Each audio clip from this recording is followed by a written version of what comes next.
শিল্প সমন্বয় অনলাইন উপস্থাপন কর্মসূচিতে আপনাদের স্বাগত।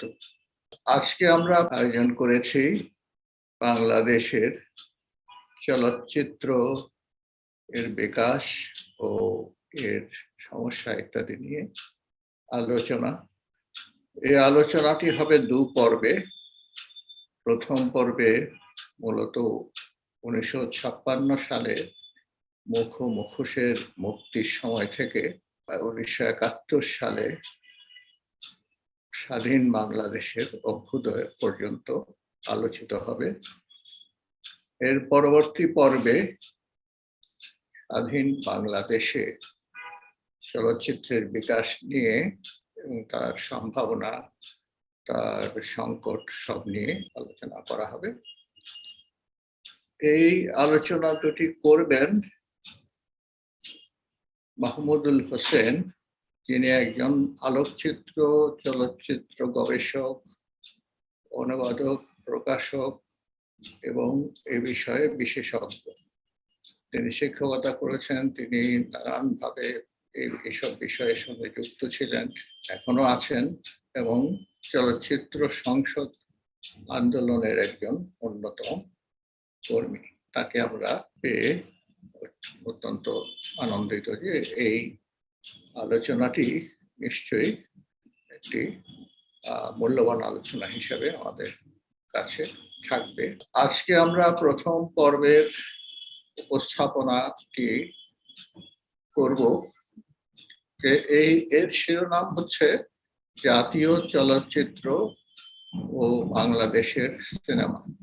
এই শিরোনামে তিনি উপস্থাপন করবেন এর সমস্ত দিক নিয়ে এবং 2 পর্বে। প্রথম পর্বে যেরকম বলেছি 56 সাল থেকে 71 পর্যন্ত যে চলচ্চিত্রের বিকাশ, নানা সংকট এবং নানামুখী যে প্রতিদ্বন্দ্বিতার সম্মুখীন হতে হয়েছে তাকে, সে বিষয়ে তিনি আলোচনা করেছেন। আমরা অনেকেই জানি যে 1947 সালে যখন আমরা পূর্ব পাকিস্তান হিসেবে আলাদা হই, তারপরে 1956 সালে প্রথম চলচ্চিত্র নির্মিত হওয়ার আগ পর্যন্ত তৎকালীন ভারতের হিন্দি এবং বাংলা সিনেমার একক একটা রাজত্ব ছিল আমাদের চলচ্চিত্র জগতে। এছাড়া লাহোরের উর্দু ছবিও ছিল। এর ভেতর দিয়ে বাংলাদেশে যে চলচ্চিত্রের অভ্যুদয় ঘটেছিল সেটা কিন্তু অত্যন্ত একটি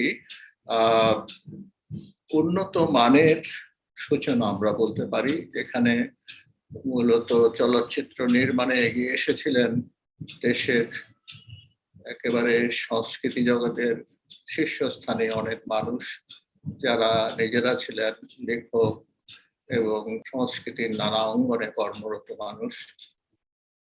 এইসব মানুষরা যে চলচ্চিত্রগুলো নির্মাণের ধারা সূচিত করেছিলেন তার একটি অসম্ভব গৌরবময় সূচনা রয়েছে। তারপরে চলচ্চিত্র নানা সংকটের ভিতর দিয়ে গেছে এবং এই বাংলা চলচ্চিত্রকে কিন্তু কলকাতার বাংলা চলচ্চিত্র এবং হিন্দি চলচ্চিত্র, বম্বের লাহোরের চলচ্চিত্র এর সঙ্গে প্রতিদ্বন্দ্বিতা করে, এর চ্যালেঞ্জগুলো মোকাবেলা করে তাকে অগ্রসর হতে হয়েছে। বিশেষ করে আমি একটু বলতে চাই যে তখন সুচিত্রা উত্তম একেবারে বাঙালির হৃদয় জয় করে নিয়েছে, কিন্তু সেই সময়ও কিছু বাংলা ছবি হয়েছিল যেগুলো মানুষের দৃষ্টি আকর্ষণ করেছিল, মানুষ পছন্দ করেছিল, এমনকি জুটিও হয়েছিল 2-1টি এবং 2-1টি ছবি ভালো ব্যবসাও করেছিল। তো সেই অবস্থায় 1965 সালে যখন ভারত পাকিস্তান যুদ্ধ হয়, সে যুদ্ধের পরিপ্রেক্ষিতে সমস্ত ভারতীয় দ্রব্য এখানে নিষিদ্ধ হয়ে যায়। শুধু চলচ্চিত্র নয়, বইপত্র থেকে শুরু করে কোনো কিছুই আমরা তখন থেকে পেতাম না। তো সেই সময়ে বাংলা চলচ্চিত্র প্রধান প্রতিদ্বন্দ্বী ছিল লাহোরের উর্দু চলচ্চিত্র এবং এর সঙ্গে পাল্লা দেওয়ার জন্য উর্দু চলচ্চিত্র নির্মিত হয়েছিল। এই পর্যায়ে যে নানামুখী প্রবণতা, নানান স্রোত, বিপরীত স্রোত এবং নানান সংকটের মোকাবেলা করে বাংলা চলচ্চিত্র যে অগ্রসর হয়েছে 1971 সাল পর্যন্ত, তার একটি বিবরণ, বিশ্লেষণ এবং মূল্যায়ন উপস্থাপন করবেন আজকের এই প্রথম পর্বে উপস্থাপক মাহমুদুল হোসেন। দুটো পর্বেরই শিরোনাম হচ্ছে জাতীয় চলচ্চিত্র ও বাংলাদেশের সিনেমা। এখন এটি উপস্থাপন করছেন আমাদের উপস্থাপক মাহমুদুল হোসেন। সবাইকে শুভেচ্ছা জানাচ্ছি। যেমনটি আপনারা শিরোনামে দেখছিলেন, আমি আজ জাতীয় চলচ্চিত্র ও বাংলাদেশের সিনেমা একটি সমীক্ষা, এই ধারণার উপর ভিত্তি করে একটি উপস্থাপনা হাজির করব। এই উপস্থাপনাটির দুটো অংশ থাকবে। আজ আমি প্রথম অংশটি নিয়ে কথা বলছি। শুরু করার আগে আপনাদের দুটো অনুরোধ জানিয়ে রাখছি। যারা শুনছেন এবং দেখছেন তারা যদি একটি ইয়ারপিস বা হেডফোন ব্যবহার করেন তাহলে হয়তো শুনতে অধিকতর সুবিধে হবে। বিশেষ করে আমরা যেসব চলচ্চিত্রের ক্লিপিং গুলো দেখাবো সেগুলোর শব্দের যা মান, সেক্ষেত্রে এরকম একটা ডেডিকেটেড ডিভাইস থেকে শুনলে বোধহয় ভালো হবে। আর যদি সম্ভব হয় তাহলে মোবাইল ফোন থেকে যুক্ত না হয়ে একটি বড় পর্দা রয়েছে এরকম কোনো ডিভাইস, সেটি একটি ল্যাপটপ বা ডেস্কটপ পিসি হতে পারে, সেখান থেকে যুক্ত হলে হয়তো দেখতেও কিছুটা সুবিধা হবে। বিশেষ করে আমরা যে সমস্ত টেক্সট গুলো পর্দায় দেখাবো সেগুলো লক্ষ্য করতে সুবিধে পাওয়া যাবে বলে মনে করছি। আমি শুরু করছি। চলচ্চিত্র পাঠের জগতে জাতীয় চলচ্চিত্র একটি গুরুত্বপূর্ণ ধারণা। চলচ্চিত্রের ইতিহাসকে বোঝার জন্য এই ধারণাটি শ্রেণীবিন্যাসের একটি ধারা হিসেবে ব্যবহৃত হয়। অন্যদিকে চলচ্চিত্রকে একটি রাজনৈতিক, সাংস্কৃতিক এবং জাতিতত্ত্বমূলক কার্যক্রম হিসেবে পাঠ করার ক্ষেত্রে জাতীয় চলচ্চিত্র একটি প্রধান প্রত্যয়। নানাভাবে জাতীয় চলচ্চিত্রের ধারণায় পৌঁছানো যেতে পারে। চলচ্চিত্র বিষয়ক জ্ঞান চর্চায় এর সংজ্ঞায়ন নিয়ে ব্যাপক বিতর্ক রয়েছে। কাকে বলা যাবে জাতীয় চলচ্চিত্র? জাতি রাষ্ট্রের ধারণার সাথে তার সম্পৃক্ততা অথবা পৃথকতা? কখন একটি জাতি রাষ্ট্রের কাঠামোর মধ্যে পরিচালিত হলেও কোন চলচ্চিত্র কর্মকাণ্ডকে জাতীয় চলচ্চিত্রের মান দেয়া যাবে না? এ নিয়ে বিভিন্ন মত রয়েছে। আগ্রহ তৈরি করার মতো একটি ব্যাপক ভিত্তিক মত হচ্ছে এরকম: An influential organizing principle in film studies, locating films and cinemas within their national context and/or treating a country's cinematic output as a distinct object of study. There are two underlying assumptions. Firstly, the films produced within a particular national context will display some distillation of the historical, social, and political culture of that country. And secondly, that cinema as one aspect of popular culture plays a role in the construction of national identity. অর্থাৎ ধরে নেওয়া হচ্ছে একটি জাতি রাষ্ট্রের কাঠামোর মধ্যে নির্মিত চলচ্চিত্রগুলোর মধ্যে সেই রাষ্ট্রের ঐতিহাসিক, সামাজিক এবং রাজনৈতিক সংস্কৃতির কিছু নিদর্শন দেখতে পাওয়া যাবে এবং চলচ্চিত্র জনসংস্কৃতির একটি অংশ হিসেবে জাতীয় পরিচয় নির্মাণের ক্ষেত্রে একটি ভূমিকা পালন করে থাকে। আমরা এই শর্তগুলো মাথায় রেখে বিশ্বে প্রচলিত কয়েক ধরনের জাতীয় চলচ্চিত্রের উপস্থিতি লক্ষ্য করি। জাতীয় চলচ্চিত্রের এই রকমভেদটিকে আমরা গ্রহণ করেছি স্টিফেন ক্রপসের রিকনসেপচুয়ালাইজিং ন্যাশনাল সিনেমাস প্রবন্ধে জাতীয় চলচ্চিত্রের যে শ্রেণীকরণ করা হয়েছে তা থেকে। প্রথমে আমরা যে ভাগটি দেখতে পাই, যে ধরনের জাতীয় চলচ্চিত্রকে দেখতে পাই, ইউরোপীয় আর্ট সিনেমা, যারা হলিউডের চলচ্চিত্র প্রবণতার চেয়ে চরিত্রে আলাদা, কিন্তু তাদের লক্ষ্য একটি ছোট আলাদা বাজার। তারা হলিউডের সিনেমার প্রতিদ্বন্দ্বী নয়। ইউরোপের বাইরেও 60 ও 70 দশকে এরকম সিনেমার উদাহরণ আছে। দ্বিতীয়ত হচ্ছে ইউরোপ ও তৃতীয় বিশ্বের দেশগুলোর বাণিজ্যিক ছবি নিজস্ব জাতীয় স্পেসে হলিউডের ছবির সাথে যাদের সীমিত প্রতিদ্বন্দ্বিতা হয়। 3 নম্বরে আসছে লাতিন আমেরিকার তৃতীয় চলচ্চিত্রের ঘরানার চলচ্চিত্র। তৃতীয় বিশ্বের অন্যান্য র্যাডিক্যাল সিনেমাও তার ভেতরে অন্তর্ভুক্ত হবে। এর বাইরে এমন চলচ্চিত্র যা হলিউডকে পাত্তা দেয় না, এমনকি চ্যালেঞ্জ পর্যন্ত করতে পারে, এর শ্রেষ্ঠ বা সম্ভবত একমাত্র উদাহরণ বলিউড। এমন চলচ্চিত্র যা একটি রাষ্ট্র নিয়ন্ত্রিত ব্যবস্থা অথবা ব্যাপকভাবে রাষ্ট্রীয় ভর্তুকি এবং সংরক্ষণের মাধ্যমে বিকশিত হয়, ঠান্ডা যুদ্ধের সময়ের কমিউনিস্ট দেশসমূহের সিনেমা, গেল কয়েক দশকের ইরানি সিনেমা, 70 ও 80 দশকে ভারতে সরকার প্রযোজিত চলচ্চিত্র এর অন্তর্ভুক্ত হতে পারে। আর সর্বশেষে জাতিরাষ্ট্রের ভৌগোলিক এবং প্রশাসনিক কাঠামোকে অস্বীকার করে প্রান্তিক জাতিসমূহের সংস্কৃতি ও ভাষার দিক থেকে যারা স্বাতন্ত্র্যের দাবিদার, তাদের নিজস্ব সিনেমা। বাংলাদেশের মতন ঔপনিবেশিক শাসনমুক্ত রাষ্ট্রে জাতীয় চলচ্চিত্রের বিকাশের চ্যালেঞ্জটি বুঝতে হলে এসব রাষ্ট্রের উপনিবেশায়ন এবং আধুনিকায়নের প্রক্রিয়াটি পরিক্রমণের বিশেষ প্রয়োজন আছে বলে মনে করছি। উপনিবেশায়নের মূল ধারণাটি রাজনৈতিক। বলা যায় দ্বিতীয় বিশ্বযুদ্ধের সময় থেকে শুরু করে তার পরবর্তী 3 দশক বিশ্বজুড়ে রাজনৈতিক সাম্রাজ্যবাদের পতন এবং উপনিবেশ সমূহের স্বাধীন রাষ্ট্র হিসেবে আত্মপ্রকাশ, এই ঘটনাই উপনিবেশায়নের মূল কথা। তর্ক করা যাবে অবশ্য যে উপনিবেশ সমূহে সাম্রাজ্য বিস্তারী শক্তি সমূহের বিরুদ্ধে আরো বহু আগেই অসন্তোষ, আন্দোলন এবং হিংসাত্মক ঘটনার উদাহরণ রয়েছে এবং উপনিবেশের মানুষদের এই দীর্ঘ সংগ্রাম উপনিবেশায়নেরই আকাঙ্ক্ষারই প্রতীক। সেই হিসেবে উপনিবেশায়ন এক চলমান প্রক্রিয়া, দীর্ঘকাল, সম্ভবত উপনিবেশ স্থাপনের অব্যবহিত পর থেকেই গত শতকের শেষার্ধে যার যবনিকাপাত প্রায় সম্পন্ন বিশ্বজুড়ে। রাজনৈতিক উপনিবেশায়নের প্রক্রিয়ায় কতগুলো নতুন শব্দ এবং পদ আবির্ভূত হয়। আধুনিকায়ন, অনুন্নয়ন, বিশ্বায়ন, বিশ্বায়িত পুঁজিবাদ সমাজ ও রাজনীতি চিন্তায় প্রভাব বিস্তারী হয়ে ওঠে। বস্তুগত ক্ষেত্রে রাজনৈতিকভাবে উপনিবেশায়িত স্থানে এসব শব্দ এবং পদের কার্যক্রম মানুষের জীবনের প্রায় সার্বিক নিয়ন্ত্রণ গ্রহণ করে। যেমন আশা করা গিয়েছিল যে রাজনৈতিক উপনিবেশায়ন অত্যাচারিত মানুষকে অবশেষে ক্ষমতাবান করে তুলবে এবং তারা স্বাধীনভাবে নিজেদের ভাগ্য নিয়ন্ত্রণ করতে পারবে, তেমনটি কিন্তু ঘটে না। এটি ব্যাপকভাবে অনুভূত হয় যে অর্থনৈতিক, সাংস্কৃতিক এবং মনস্তাত্ত্বিক উপনিবেশায়ন ছাড়া মানুষের সত্যিকারের মুক্তি সম্ভব নয়। আরেকটু পেছনে গেলে লক্ষ্য করা যাবে ঔপনিবেশিক শাসন উপনিবেশ সমূহের সকল ঐতিহ্যবাহী প্রতিষ্ঠানকে ধ্বংস বা অকার্যকর করে নিজেদের আধিপত্যকে প্রতিষ্ঠিত করেছিল। ফলে স্থানিক সকল বস্তুগত ও চিন্তাগত প্রতিষ্ঠান বিলুপ্ত হয়েছিল অথবা ক্ষমতাবানের পৃষ্ঠপোষকতা হারিয়েছিল।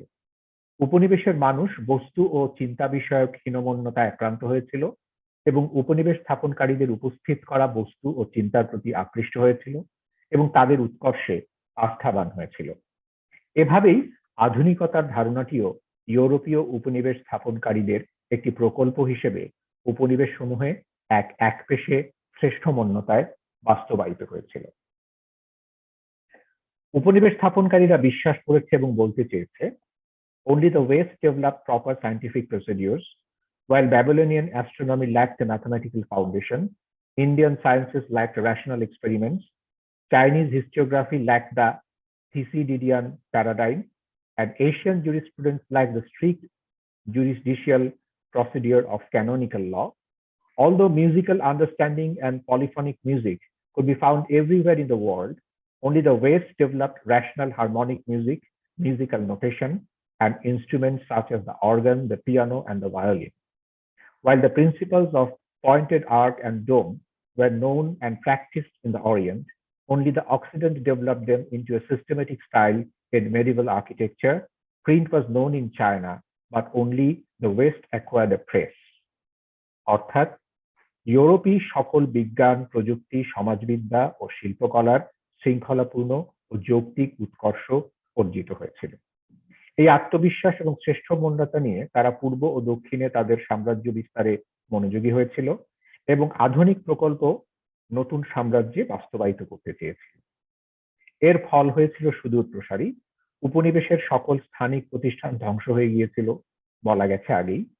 উপনিবেশের সুবিধাপ্রাপ্ত মানুষেরা শিক্ষায় ও জীবন প্রণালীতে এই একপেশে আধুনিকতার মানদণ্ডে নিজেদের নির্মাণ করতে সচেষ্ট হয়েছিলেন। উপনিবেশকদের পৃষ্ঠপোষকতায় রাষ্ট্র, পরিচালনা, আইন, শিক্ষা, অর্থনীতি, বিজ্ঞান ও প্রযুক্তি চর্চা এবং শিল্পকলার যেসব প্রতিষ্ঠান নির্মিত হয়েছিল তাদের সকলের আরাধ্য ছিল ইউরোপের আধুনিকতার সমান হওয়া। বলা ভালো, যেসব প্রতিষ্ঠান উপনিবেশকদের ভিন্ন কোনো স্বার্থ বাস্তবায়নে সংশ্লিষ্ট ছিল তাদের কথা স্বতন্ত্র। যা গুরুত্বপূর্ণ তা হলো এই যে উপনিবেশের মুষ্টিমেয় সুবিধাপ্রাপ্ত মানুষেরা এই সকল প্রতিষ্ঠানের সাথে যুক্ত হয়ে শিক্ষা ও বৃত্তের অধিকারী হয়েছিলেন। তারা অতঃপর স্থানীয় আপামর জনসাধারণের উপর কর্তৃত্বপরায়ণ হয়ে উঠেছিলেন এবং তারাই শেষ অবধি উপনিবেশায়নের রাজনৈতিক সংগ্রামের নেতৃত্ব দিয়েছিলেন। রাজনৈতিক উপনিবেশায়ন নতুন পতাকা, মানচিত্র, জাতীয় সঙ্গীত উপহার দিয়েছিল, কিন্তু উপনিবেশকদের গড়া প্রতিষ্ঠানের কার্যকারিতা একটি স্থানীয় কল্যাণ রাষ্ট্র যেখানে সর্বাধিক মানুষের জীবন অর্থপূর্ণ হয়ে উঠবে, তারা তাদের বৃত্তি ও সৃজনশীলতার চূড়ান্ত উৎকর্ষের লক্ষ্যে চালিত হতে পারবে, বিশ্বসভায় তারা তাদের কৃতিত্বের নমুনা উপস্থিত করতে পারবেন, এমনটি গড়া সম্ভব হলো না। কারণ সেসব প্রতিষ্ঠানের আদর্শ ও কার্যক্রমের সাথে স্থানীয় জীবনের নারীর যোগ নেই। অন্যদিকে উপনিবেশকদের গড়া প্রতিষ্ঠানসমূহের বিনির্মাণ সহজ কাজ ছিল না। বিশেষ করে নতুন রাষ্ট্রসমূহের নেতৃত্বে থাকা জনগোষ্ঠীর মধ্যে বিদ্যমান প্রতিষ্ঠানসমূহের বিষয়ে গভীর আস্থা, অবচেতন ও সচেতন হীনমন্যতা এবং বিকল্প চিন্তার সক্ষমতার অভাব এক্ষেত্রে প্রধান বাধা হয়ে দাঁড়িয়েছিল।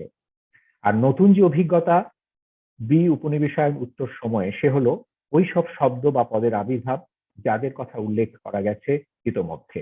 আধুনিকায়নের কথা জোরে সরে উঠেছে, অর্থাৎ পশ্চিমে উৎপাদিত পণ্যের অপরিকল্পিত ভোগ, অনুন্নয়নের ব্যবস্থাপত্র হিসেবে কখনো অজৈব সার, কখনো উচ্চ ফলনশীল জেনেটিক্যালি মডিফাইড বীজ, কখনো পরিত্যক্ত ডাইং কারখানার প্রযুক্তির ডাইং কারখানা অথবা বিদ্যুৎ উৎপাদন কেন্দ্র পাওয়া গেছে। বিশ্বায়ন কি 200 বছর আগে আধুনিকতার প্রকল্পেরই নতুন নাম? পশ্চিমের, অথবা বলা যাক হালে যারা প্রবল নানা পণ্য উৎপাদনে, তার ভেতর সর্বশেষ ডিজিটাল প্রযুক্তিজাত ভোগ্যপণ্য, খাদ্য এবং সাংস্কৃতিক পণ্য, শিক্ষা এবং চিকিৎসা পণ্য সবই অন্তর্ভুক্ত। তাদের পণ্যের অবাধ প্রবাহের ভেতর দিয়ে এক একশৈলিক বিশ্ব মানব সমাজ নির্মাণ, এই কি বিশ্বায়ন? অথবা এই হচ্ছে বিশ্বায়িত পুঁজিবাদের প্রকাশ্য অবয়ব?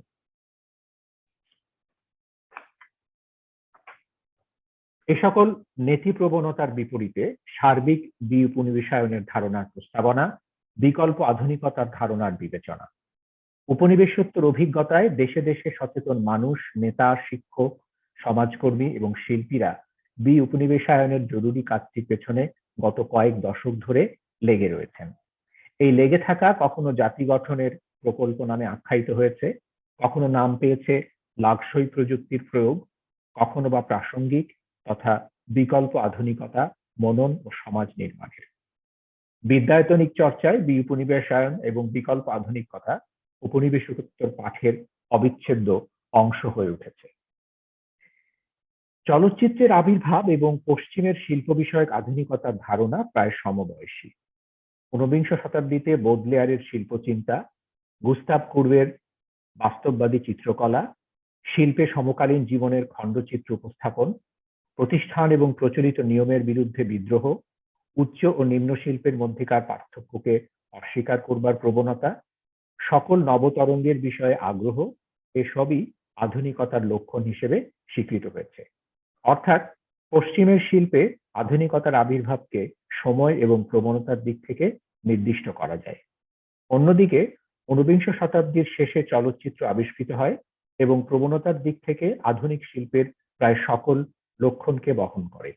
বাস্তবের প্রামাণ্যকরণ, বিশেষত সমকালীন জীবনের প্রামাণ্যকরণ তার সহজাত ভৌত বৈশিষ্ট্য।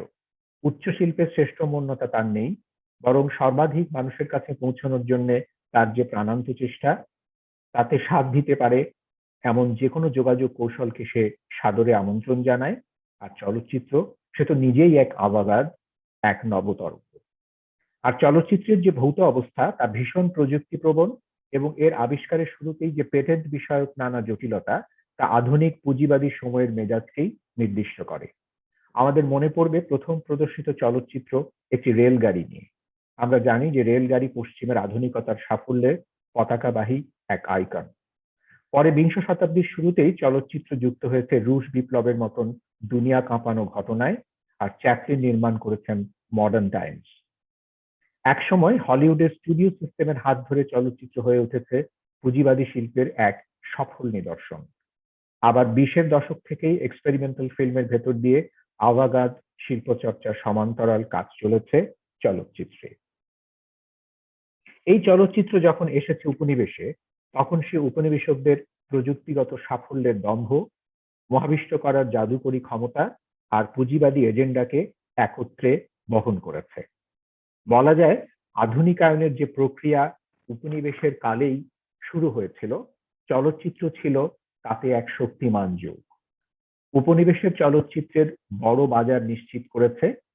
চলচ্চিত্রের অভিজ্ঞতাকে উপনিবেশের বাসিন্দারা ইউরোপ এবং আমেরিকায় নির্মিত গড়পড়তা চলচ্চিত্রের অভিজ্ঞতার সমার্থক বলে জেনেছে।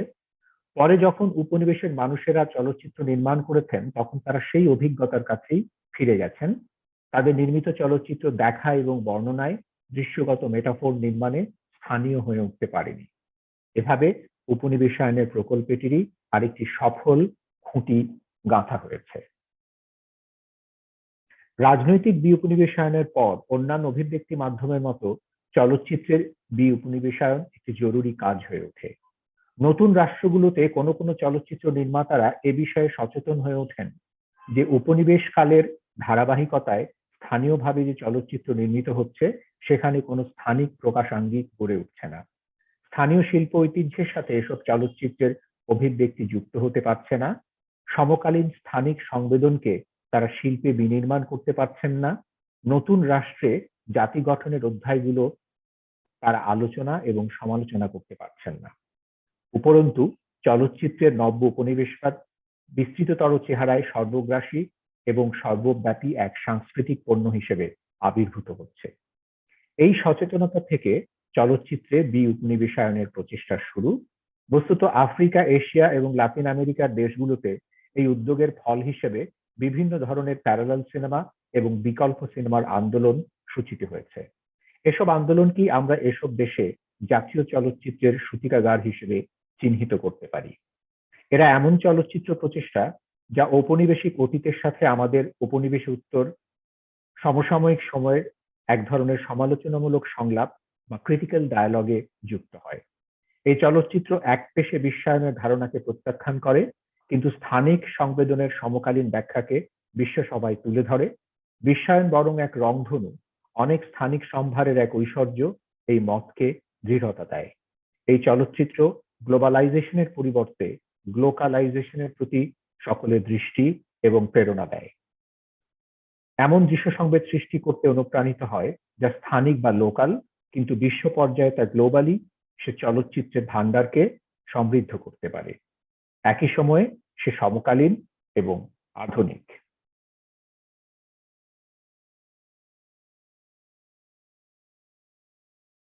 তার যে আধুনিকতা, সেই আধুনিকতার সূত্র হচ্ছে modernism was to them neither a style nor a form of internationalism. It was critical re-engagement with the foundational aspects of art necessitated by changes in one's unique historical position. অর্থাৎ শিবকুমার শান্তিনিকেতনের কলা ভবনের যাদেরকে তিনি কন্টেক্সচুয়াল মডার্নিস্ট বলে আখ্যায়িত করেছেন, সেই শিল্পীদের ক্ষেত্রে যে আখ্যাটি ব্যবহার করেছিলেন, এটিকেই আমরা চলচ্চিত্রে যারা বিউপনিবেশায়ন করতে চাচ্ছেন তাদের জন্য একটি মোক্ষম সংজ্ঞা হিসেবে চিন্তা করতে পারি। যেমন বলেছি, দ্বিতীয় বিশ্বযুদ্ধের পর ঔপনিবেশিক শাসন মুক্ত হয়ে যে জাতি রাষ্ট্রগুলোর জন্ম হয়, তাদের সাংস্কৃতিক পরিচয় নির্মাণে জাতীয় চলচ্চিত্র একটি প্রধান ভূমিকা পালন করেছে।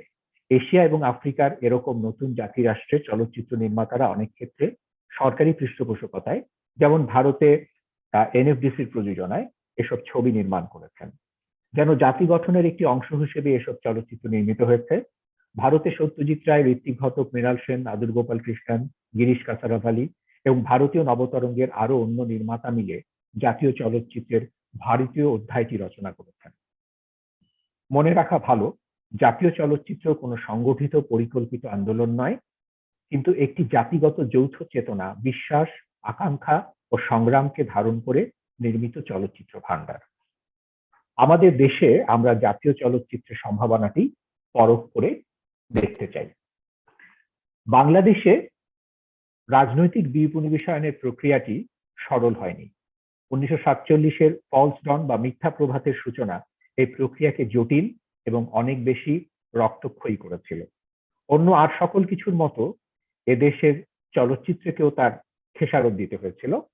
বিশেষ করে রাজনৈতিক, অর্থনৈতিক, সাংস্কৃতিক শক্তিতে ও দক্ষতায় দুর্বল এক ঔপনিবেশিক শাসন ও শোষণের ফলে সকল কিছুতেই এদেশের শুরুটা পিছিয়ে গিয়েছিল। কিন্তু এসবের মাঝেই চলচ্চিত্র চর্চার যে আনুষ্ঠানিক যাত্রা শুরু, সেটাই হয়েছিল উপনিবেশ বিরোধী এক স্পিরিট থেকে। আমরা জানি যে এদেশে চলচ্চিত্র নির্মাণ সম্ভব নয় এমন বক্তব্যকে চ্যালেঞ্জ করেই আব্দুল জব্বার খান নেমে পড়েছিলেন মুখ ও মুখোশ নির্মাণের কাজে। সেই থেকে শুরু।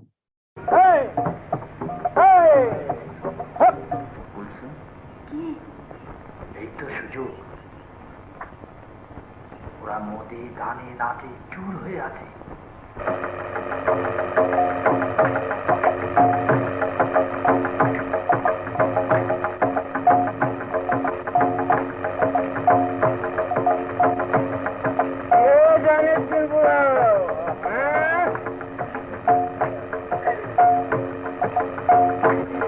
জলদি করো বুঝছু, সর্দার রং চড়াচ্ছে, হঠাৎ যে কোনো মুহূর্তে এসে পড়তে পারে।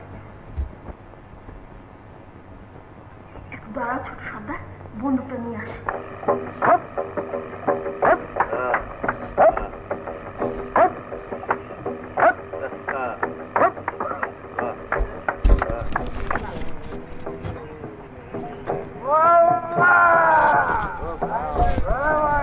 এটা তুমি রাখো।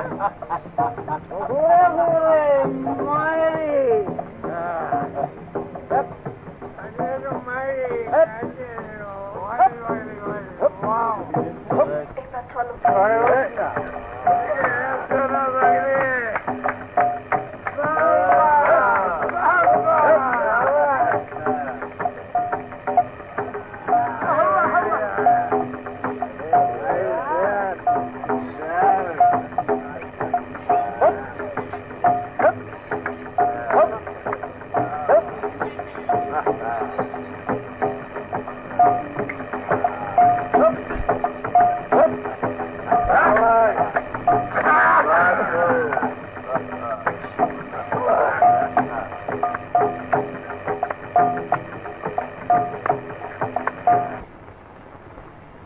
রশিদা, মায়ের বলছে আজ আর আমায় ইনকার করতে পারবি না। আমি উড়ো।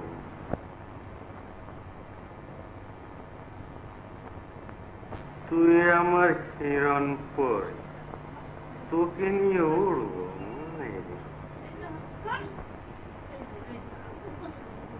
হ্যাঁ, দরজা খোলা, আমার রশিদা পড়ি।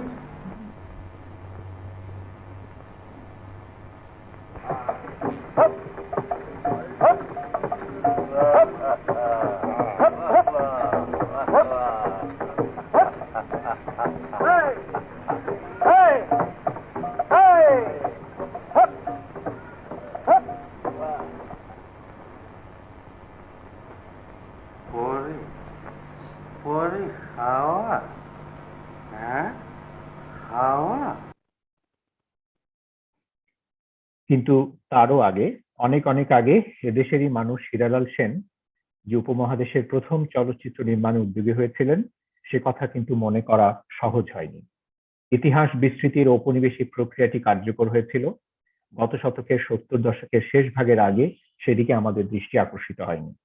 তারপর থেকে ব্যক্তি গবেষক, সাংবাদিক, উৎসাহী চলচ্চিত্র সংসদ কর্মীরা হিরালাল সেনকে পুনরাবিষ্কার করে ইতিহাস পুনর্লিখনের সুযোগ করে দিয়েছিলেন।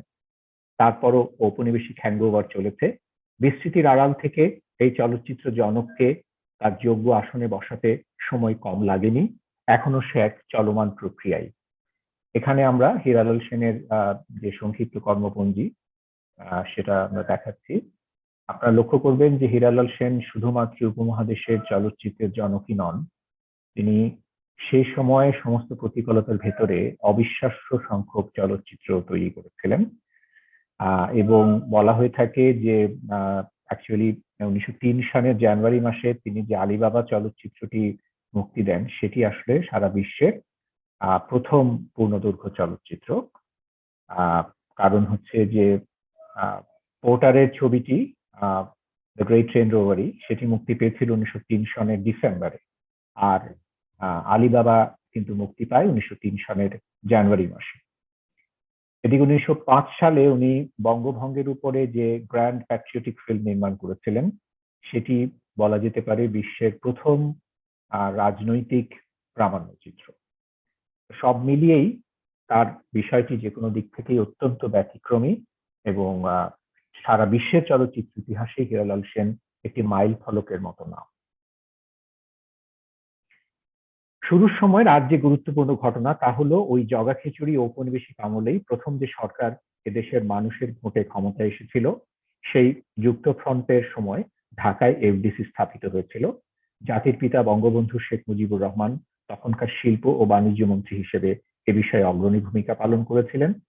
জাতীয় চলচ্চিত্রের আলোচনায় এটি অত্যন্ত গুরুত্বপূর্ণ, কারণ প্রাতিষ্ঠানিকভাবে এদেশে চলচ্চিত্র নির্মাণ কার্যক্রমটি চালু হওয়াটা জাতীয় চলচ্চিত্রের বিকাশের একটি আবশ্যিক শর্ত। 50-এর দশকের শেষ থেকে 60-এর মাঝামাঝি পর্যন্ত নির্মিত আসিয়া, ধারাপাত, সূর্যস্নান, কখনো আসেনি, কাঁচের দেয়াল, নদী ও নারী এসব ছবিকে কিভাবে দেখবো আমরা? নানা সীমাবদ্ধতার মধ্যে শিল্প সংবেদী এসব প্রচেষ্টা সম্ভবত উপনিবেশায়নের প্রচেষ্টায় এক ঝাঁক প্রাক সূচক, কিন্তু এসব ছবি বাণিজ্যিকভাবে সম্পূর্ণ ব্যর্থ হয়। প্রধান কারণ লাহোর ও বোম্বাইয়ের উর্দু হিন্দি ছবির যে রুচি তৈরি করে রেখেছিল দর্শকের, তা এইসব ছবি উপভোগের উপযোগী ছিল না। অন্য কোনো ধরনের পৃষ্ঠপোষকতাও এরা লাভ করেনি। একথা মনে করি যে উর্দু ছবির বাণিজ্যিক দাপট না থাকলে এবং অর্থনৈতিক ক্ষেত্রে পণ্য ভোগের এক বিচিত্র বিষম আধুনিকায়নের প্রকল্প জারি না থাকলে এসব ছবির ধারাবাহিকতাতেই ক্রমশ এমন ছবি নির্মিত হতো যা চলচ্চিত্রের উপনিবেশায়নের আলোচনায় প্রাসঙ্গিক বিবেচিত হতে পারে, কিন্তু সেটা ঘটা সম্ভব হয়নি। আমরা এখন নদী ও নারী চলচ্চিত্রের একটি অংশবিশেষ দেখে নিচ্ছি।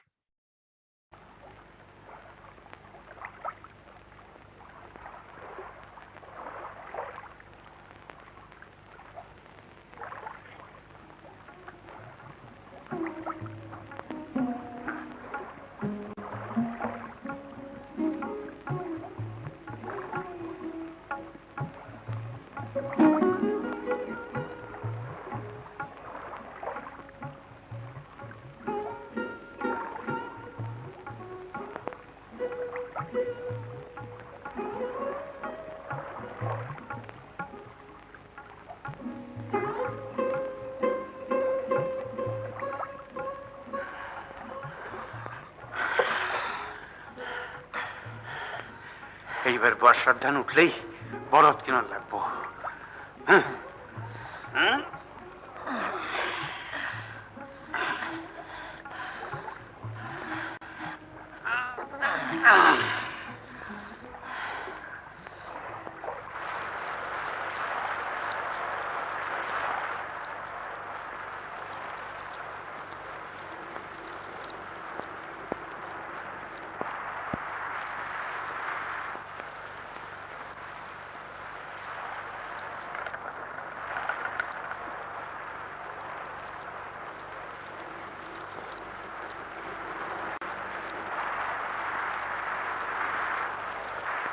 তার লাগেনি পুষ্যে রেছে পারলে সবল মারে। এটা পদ্মা, বুঝলে না? লাও বসে।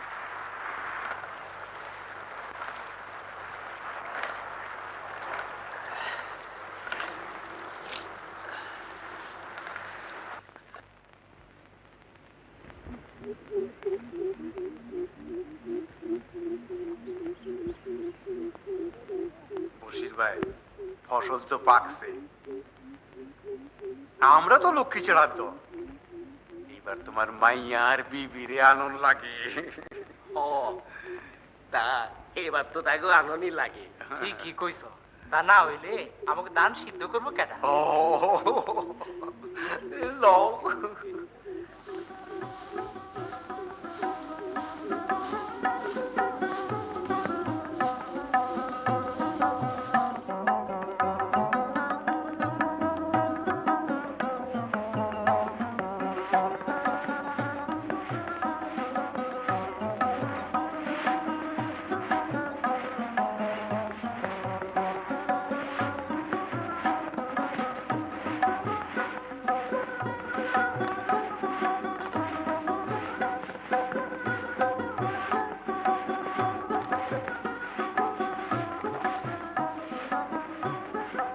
মা,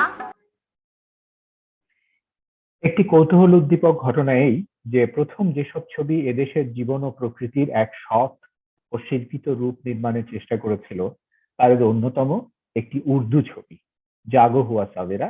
মানিক বন্দ্যোপাধ্যায়ের পদ্মা নদীর মাঝি সে ছবির মূল প্রেরণা। নির্মাণ করেছিলেন পশ্চিম পাকিস্তানের তৎকালীন নির্মাতা এজে কার্টার। জাগো হুয়া সাবেরার একটি ছোট অংশ।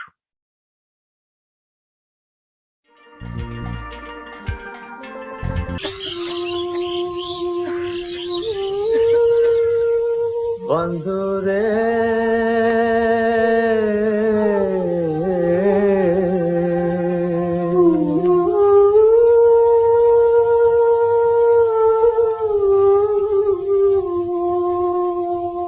अब क्या देखें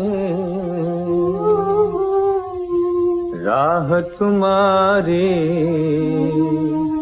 भी चली है राह, छोड़ो गम की बात।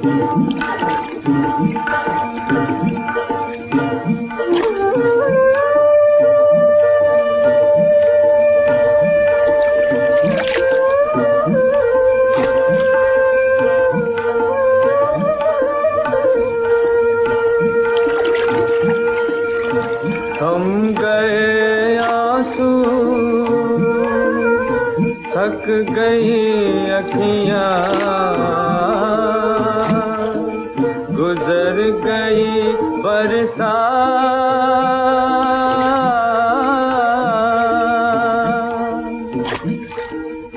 भी चली है रात। अब छोड़ो छोड़ो गम की बात, अब क्या देखें।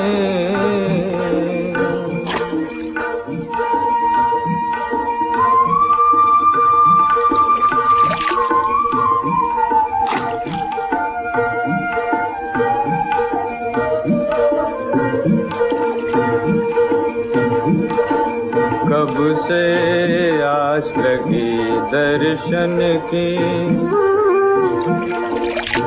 कोई न जाने बात, कोई न जाने बात,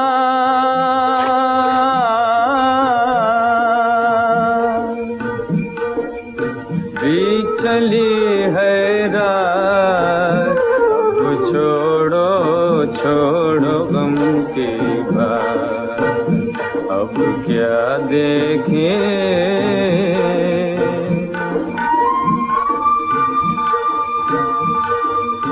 এদেশের চলচ্চিত্র নির্মাতারা এবং চলচ্চিত্র পুঁজি টিকে থাকার জন্য মরিয়া হয়ে প্রথমে স্বকীয়তা বিসর্জন দিতে উদ্যোগী হয়েছিলেন এবং তারপর অন্তর্মুখী এবং অতীতমুখী হয়ে পড়েছিলেন।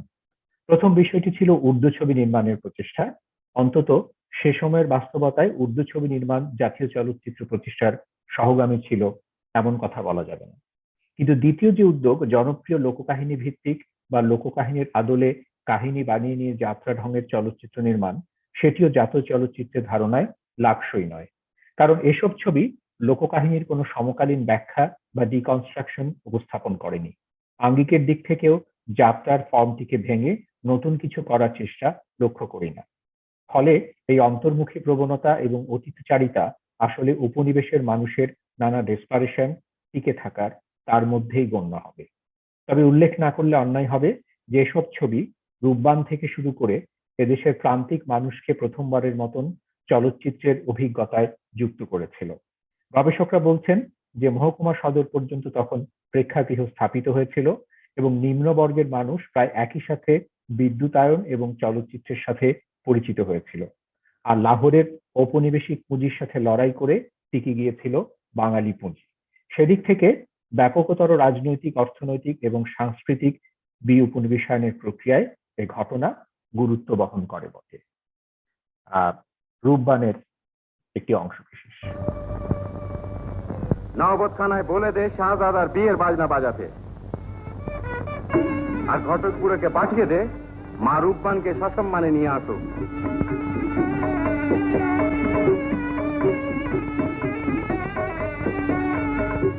শোনো শোনো শোনো রূপবান গো, রূপবান বলি যে তোমারে গো, শোনো রূপবান, রূপবান গো। 60-এর দশকের দ্বিতীয়ার্ধে শুরু হয়েছিল নগরবাসী মধ্যবিত্ত জীবনের আবহকে কেন্দ্র করে রোমান্টিক মেলোড্রামার সময়। টেলিভিশন, জাপানি গাড়ি, হাউস বিল্ডিং এর ঋণ, 7 আপ, পান্টা, টেডি প্যান্ট, ব্রিল ক্রিম এসব আধুনিকায়নের উপকরণ তখন সবে রমরমা হয়ে উঠছে উকিল, ডাক্তার, ইঞ্জিনিয়ার, অধ্যাপক আর সরকারি অফিসারদের জীবন।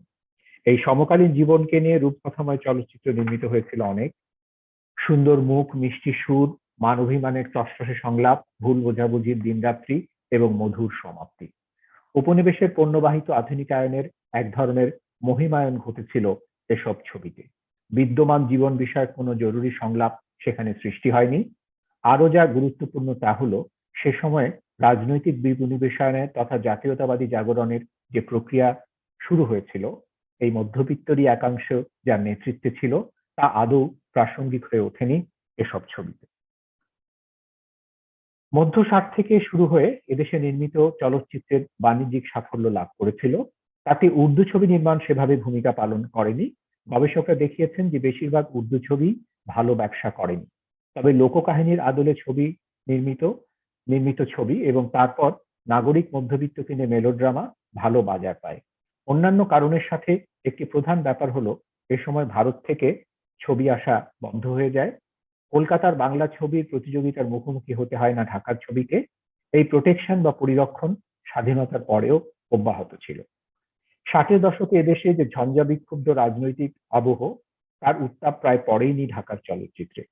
যে জাতীয়তাবাদী চেতনার উন্মেষ ঘটেছিল তখন, তাকে ব্যবহার করে আর্থিক সাফল্যের কথা ভেবেছিলেন কোনো কোনো চলচ্চিত্র ব্যবসায়ীরা। এরই ফলশ্রুতি হিসেবে নবাব সিরাজউদ্দৌলার মতো চলচ্চিত্র নির্মিত হয় এবং প্রভূত ব্যবসায়িক সাফল্য অর্জন করে। নবাব সিরাজউদ্দৌলার একটি ছোট অংশ। You rotten काला आदमी, तुम हमारा लोग का पास नीमक काय को नहीं देखेगा, हम तुम्हारा जान से मार डालेगा। এবারে মতো মাফ করে দাও সাহেব, এবার থেকে তোমাদের কাছে লবণ বিক্রি করবো, এবার মতো মাফ করে দাও। মাফ? You rascal, আমি তোমার, আমাকে বাঁচান, আমাকে মেরে ফেললো, আমাকে মেরে ফেললো। तुम्हारा को बचाएगा? कौन बचाएगा तुम्हारा? इवन इंग्लैंड का किंग भी तुम्हारा को हमारा हाथ से नहीं बचा सकेगा। আর একবার যদি তোমার চাবুক ওর দেহে পড়ে তাহলে জীবন দিয়ে তোমাকে তার খেসারত দিতে হবে। Shut up, you black bar sahab, and get out of it.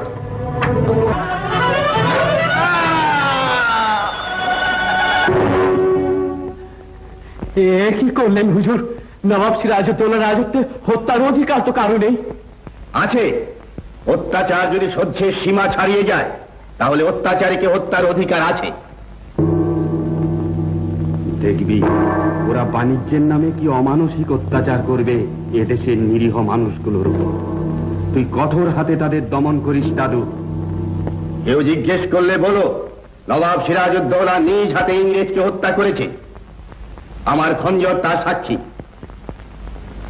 নবাব 47 পরবর্তী ঔপনিবেশিক আমলের চলচ্চিত্র জাতীয় চলচ্চিত্রের ধারণায় সেভাবে সংযুক্ত হতে পারে। এর অন্যথা হলো জীবন থেকে ন্যায় পৌঁছে। এ জনপদের মানুষের জীবন তখন গণঅভ্যুত্থানের অভিজ্ঞতায় সদ্য প্রাপ্ত। এই সময় জহির রায়হান উত্তরিত হলেন। তিনি কাঁচের দেয়াল থেকে সঙ্গম আর বাহানা হয়ে বেহুলায় পৌঁছেছিলেন। অর্থাৎ তার ছিল প্রাথমিক যুগের সৎ চলচ্চিত্র নির্মাণের চেষ্টা। মরিয়া হয়ে গিয়েছিলেন উর্দু ছবি করেছিলেন লোককাহিনী ভিত্তিক ছবিও। এখন এই ক্রান্তি লগ্নে তিনি উপনিবেশকদের চ্যালেঞ্জ করলেন রূপকে এবং প্রামাণ্যধর্মিতায়। জীবন থেকে নেয়া উপনিবেশকালেই উপনিবেশকের রাজনৈতিক সমালোচনায় প্রবৃত্ত হয়েছিল। সে ছবির নানা সীমাবদ্ধতা, বিশেষ করে মধ্যবিত্ত রোমান্টিক মেলোড্রামার অনেক চরিত্রই তার বজায় ছিল। তার দৃষ্টিভঙ্গি নিয়ে জেন্ডার ইস্যুতে আপত্তি উঠেছে পরে, কিন্তু বাংলাদেশের চলচ্চিত্রের জাতীয় চলচ্চিত্রে উত্তরণের সংলাপে জীবন থেকে নেয়া এক প্রধান মাইলফলক।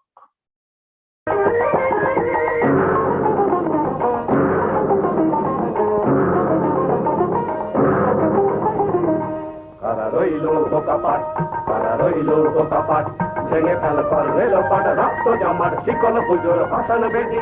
ওরে ও তরুণ নিশান, ওরে ও তরুণ নিশান, বাজে তোর গলায় বিশাল ধ্বংস নিশান, মুলুক প্রাচীর প্রাচীর ভেদি।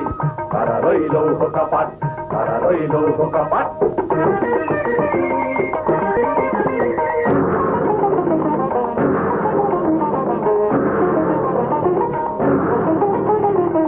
গাজনের বাজনা বাজা, কে মালিক কে সে রাজা। গাজনের বাজনা বাজা, কে মালিক কে সে রাজা। কে দেয় সাজা, মুক্ত স্বাধীন সত্য কেড়ে। হা হা হা পায় যে হাসি, হা হা হা পায় যে হাসি, ভগবান পড়বে ফাঁসি, সর্বনাশী শিখায় কেউ তথ্য কেড়ে। কারা রইল বোকাপাট, কারা রইল বোকাপাট।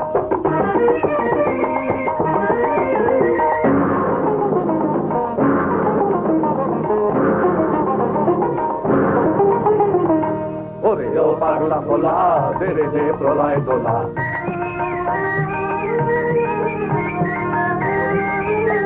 ও পাগলা ভোলা, বেড়ে যে প্রলয় দোলা। নারদ গোলা জোরসে ধরে হাঁচকা টানে, মার হাত খায় দরি হা, মার হাত খায় দরি হা। কাঁধে গুন্দ বিধার ডাক করে ডাক, মৃত্যুকে ডাক জীবন পানে। কারা রইল বোকাপাট, কারা রইল বোকাপাট।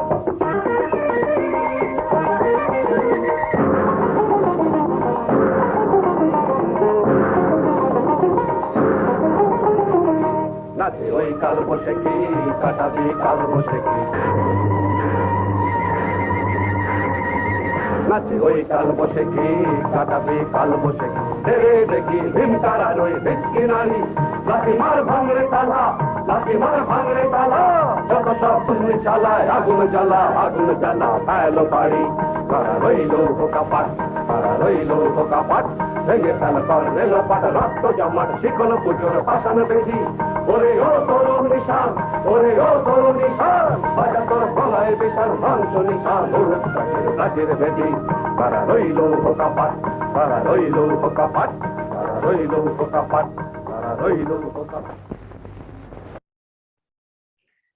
জহির রায়হান আসলে সময়ের দাবিরই সমান হয়ে উঠেছিলেন। মুক্তিযুদ্ধের সময় রাজনৈতিক বিনিবেশায়ন যখন ক্লাইম্যাক্সে পৌঁছচ্ছে এবং সে যখন ভীষণ রক্তাক্ত এক যুদ্ধ, যখন তার স্টপ জেনোসাইড সে যুদ্ধে যোগ দিয়েছিল। লক্ষ্য করি সেই সংগ্রামে এই ছবি এক ইতিবাচক অনুঘটকের কাজ করেছিল এবং বলবো বিপ্লবী তৃতীয় চলচ্চিত্রের ধারণার এক সফল বাস্তবায়ন হয়েছিল এই চলচ্চিত্রে। সংগ্রামের সফলতার পরে নয়, সংগ্রাম চলাকালেরই ছবি স্টপ জেনোসাইড। কোন জাতি বা মানব গোষ্ঠীকে তাদের প্রিয় ব্যক্তির পক্ষে ভোট দেওয়ার অপরাধে কোন কালে কি এমন চরম মূল্য দিতে হয়েছে?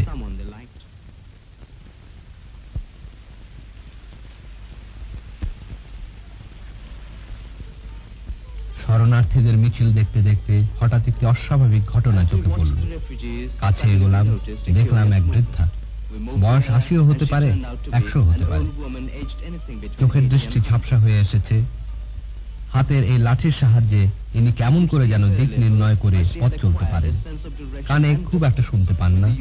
কিছুক্ষণ প্রশ্ন করার পর মনে হলো বুঝতে পারছেন, কিন্তু বারবার তার উত্তর একটাই, সব গেছে, কেউ নেই, কিছু নেই।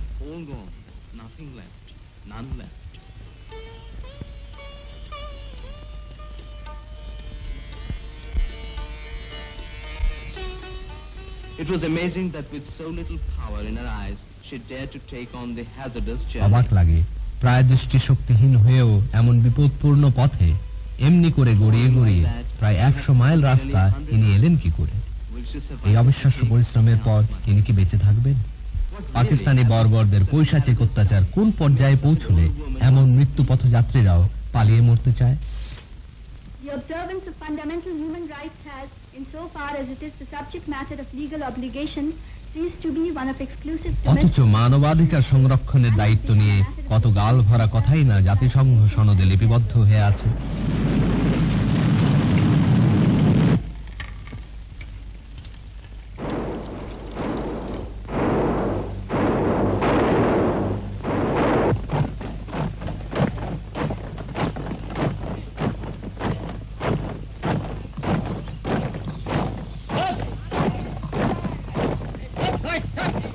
We had arrived at a Liberation Army training camp. We entered the liberated area of Bangladesh. একদিন মুক্তি বাহিনীর একটি ট্রেনিং ক্যাম্পে পৌঁছলাম। কয়েকদিন পূর্বেই আমরা বাংলাদেশের মুক্তাঞ্চলে প্রবেশ করেছিলাম। সেদিনের আবহাওয়া ছিল চমৎকার। আম জাম কলা গাছ আর পালছাড়ের ফাঁক দিয়ে সূর্যের আলো ছড়িয়েছিল সর্বত্র। পাখির কলরবে চারিদিক ছিল মুখর। গ্রাম বাংলার সেই চিরন্তন ছায়া ঘেরা শান্তিময় রূপ দেখে ক্ষণিকের জন্য হলেও ভুলে যেতে চাইলাম সারা দেশে চলমান রক্তক্ষয়ী যুদ্ধের উপস্থিতি। একসময় হঠাৎ আমরা সর্বপ্রথম একদল মুক্তিযোদ্ধাকে দেখতে পেলাম। ক্ষুদ্র সশস্ত্র দলটি সম্ভবত কোনো অপারেশন শেষে ঘাঁটিতে ফিরছিল। সুন্দর প্রকৃতির মাঝে দলটির উপস্থিতি মোটেই বেমানান মনে হল না। কিছুক্ষণ পর তারা দৃষ্টির আড়াল হতে আমরা গন্তব্যের উদ্দেশ্যে রওনা হলাম। কয়েক মাইল হাঁটার পর একটি বড় নদী পার হলাম। ঘণ্টাখানেক পরে একটি বিরাট বট গাছ পাশ কাটিয়ে এগোতেই একদল সশস্ত্র গেরিলা আমাদের চ্যালেঞ্জ করলেন। পরিচয়পত্র পরীক্ষার পর সন্তুষ্ট হয়ে স্বাগত জানালেন এবং প্রায় 30 মাইল দূরে অবস্থিত একটি মুক্তিবাহিনী ক্যাম্পে পৌঁছে দেবার প্রস্তাব করলেন। সাধারণ গ্রামীণ মানুষের মতো এদের সবারই পরনে ছিল লুঙ্গি আর গেঞ্জি, হাতে রাইফেল। একটানা 3 ঘন্টা চলার পর হঠাৎ জঙ্গলের এক খোলা জায়গায় কতগুলো তাঁবু দেখতে পেলাম। আশেপাশের জঙ্গলে ক্যাম্পের গার্ডরা লুকিয়ে থাকে বলে খুব সাবধানে এগোতে হলো, নতুবা আচমকা গুলিবিদ্ধ হবার ভয়। ক্যাম্প কমান্ডান্ট ছিলেন দুর্ধর্ষ বেঙ্গল রেজিমেন্টের একজন মেজর, গেরিলা যুদ্ধ প্রক্রিয়ায় বিশেষ ট্রেনিং প্রাপ্ত। আমরা তো এই যুদ্ধ চাইনি, এই যুদ্ধ আমাদের উপর চাপিয়ে দেওয়া হয়েছে। আমরা কেবল চেয়েছিলাম জনগণের গণতান্ত্রিক অধিকারকে প্রতিষ্ঠিত করতে, কিন্তু ইয়াহিয়া খান এবং তার সৈন্যরা আমাদের সাথে কুকুর বেড়ালের মতো ব্যবহার করতে লাগলো। আমাদের নাকি যুদ্ধ পরিচালনার মতো প্রস্তুতি নেই। নিশ্চয়ই আছে, কারণ আমাদের আছে প্রবল আত্মিক সাহস। আমাদের যুদ্ধ করতেই হবে, যুদ্ধ আমরা করবই, বিজয় নিশ্চয়ই ছিনিয়ে আনব। আমাদের যোদ্ধাদের প্রশিক্ষণ অপর্যাপ্ত হতে পারে, কিন্তু জয়ী হবার দুর্বার আগ্রহে তারা সবকিছু দ্রুত শিখে নিচ্ছে। সেদিন ক্যাম্পটিকে ভীষণ কর্মব্যস্ত দেখলাম। বুঝতে পারলাম যে পাকিস্তানি ভাড়াটে সৈন্যরা এইসব মুক্তি পাগল তরুণ সিংহদের সামনে কোনো প্রতিযোগিতাই নয়, কারণ মুক্তিযোদ্ধারা যে কোনো মূল্যে মাতৃভূমি স্বাধীন করতে দৃঢ় প্রতিজ্ঞ।